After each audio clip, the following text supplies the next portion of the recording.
Hey, greetings and welcome to another episode of Wine and Wisdom. Y'all know what's up. Let's get ready to sip, savor, and elevate your minds and your senses. I am Dr. Carlia East, licensed mental health counselor, speaker, coach, and psychotherapist. I've been in the game for over 20 years, delivering messages of hope, healing, and happiness to those all over the United States. And I am so happy that you've decided to join me on my Wine and Wisdom podcast, particularly Q&A this season.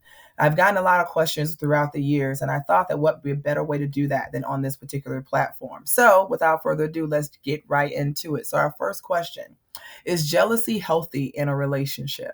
Okay. Is jealousy healthy in a relationship? Well, yes, right? There's healthy jealousy and there's unhealthy jealousy. So let me break it down. A little bit of jealousy in any relationship can be beneficial. There's a difference between that jealousy, as I said, being healthy or unhealthy. Unhealthy jealousy focuses on that person, being insecure in themselves is the priority, right? And the second thing, priority, is them wanting to know everything about you, where you're at, where you're coming, checking your phone, checking your entire, questioning you. There's just an overall lack of trust in that whole dynamic. Questioning your decision making, questioning what you wear, questioning, or wanting to see evidence of where you said you were. Can I get some receipts, or who's with you, or calling you while you're there, or knowing your location? All of these things can be done in a very unhealthy way when it comes to jealousy. Okay. So an example of unhealthy trust is, let's say you're with your mate and you guys are out and about and there's someone else in the room more attractive. Okay. Or as just attractive, period. Your mate will automatically begin to feel insecure, may hold you a little bit closer, may ask a little bit more questions, may hang on you a little bit more, may be ready to go all of a sudden, not want to be in the room, may look at you and look at what direction you're looking in and accuse you of looking at someone. So these are all, unhealthy dynamics. But having a little bit of territorial behavior towards your mate can be sexy, right? Wanting to know that they're safe and that they're healthy is a very enduring quality that we want from our mates. And so there's fine tuning in some of these behaviors where it can be very enduring and it can be very supportive to have this. It just means that they want to be near you, or they want to spend time with you, or you're important to them, or they value who you are or where you are, and those types of things. So that can be healthy, right?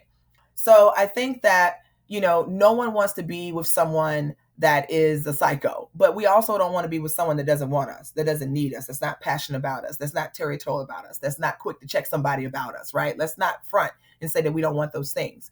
So I think that we have to look at honestly, I think that you have to look at what your personal needs are, what your personal wants are, because if you are having some needs right now, we need to address where those are coming from, right? Like, why are we needy in that particular space? But let's look at what your wants are. How do you want to be regarded? How do you want to be treated, whether you're male or female?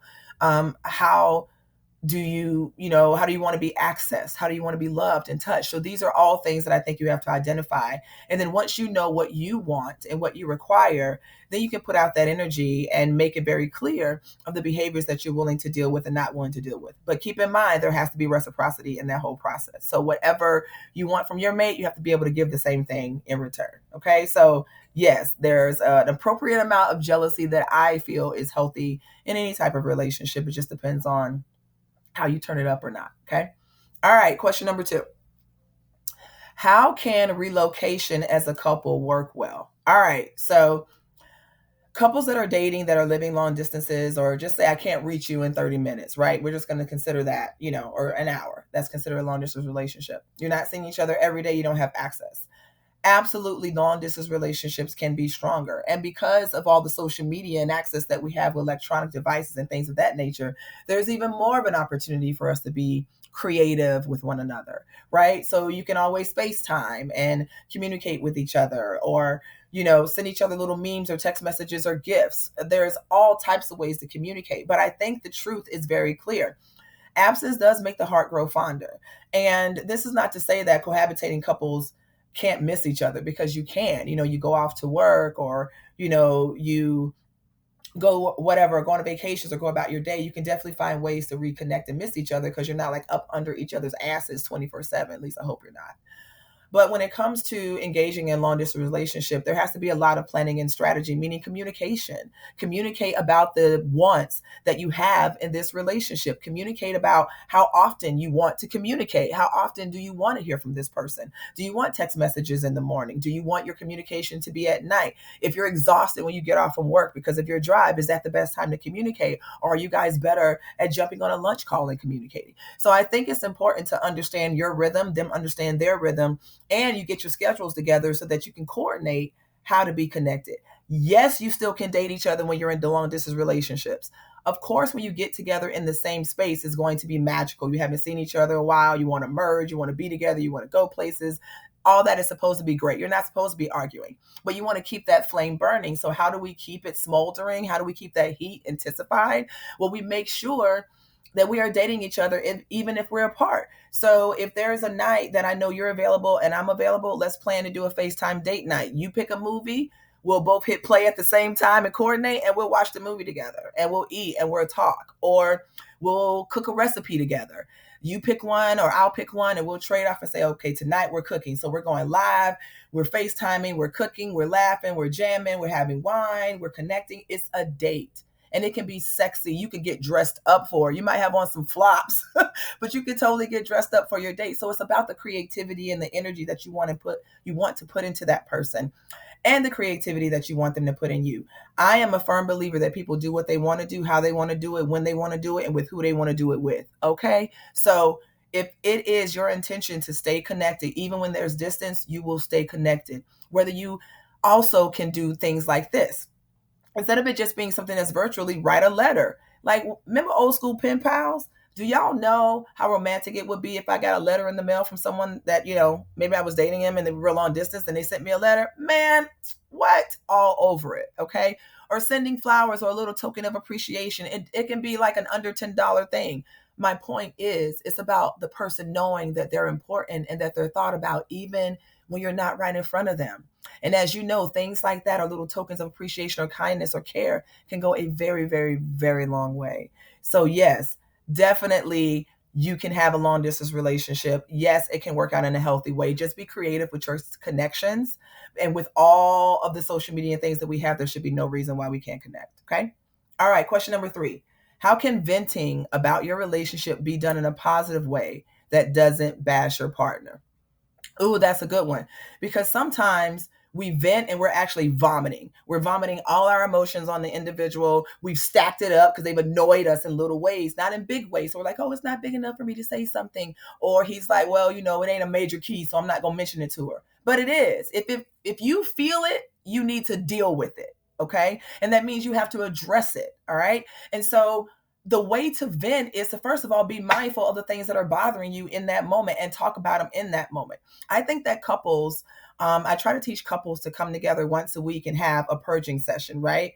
And it's an opportunity for you all to communicate about the things that maybe have been annoying about one another to one another that week in a safe environment, right? Grab your libations, grab your snacks, white flag waving, and you guys are both coming to the table with maybe your top 3 things that annoyed you about each other that week. But you're coming in peace. You're coming with prosperity and the opportunity to open up. And this is the deal. Just because you identify the things that your mate or boyfriend or whomever might have done that week that bothered you doesn't mean that you just leave it there. Also give them alternatives. This is the way that you could have said that to me, because the way you said it, I was offended. Or when you use that word, I realized it was a trigger and I'm working on that. But in the future, can we come about it this way?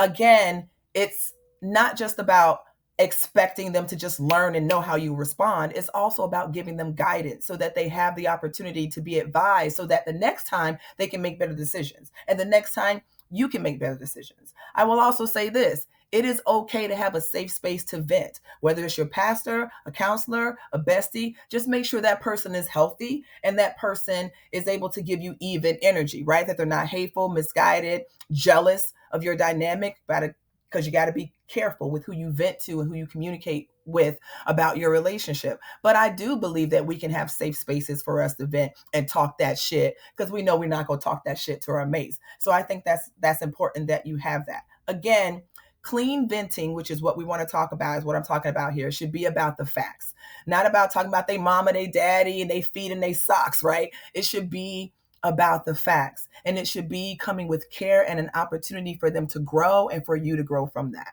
And it's not about building and adding score and fighting fires, it's about working together. Okay. So I hope you guys were able to vibe with that.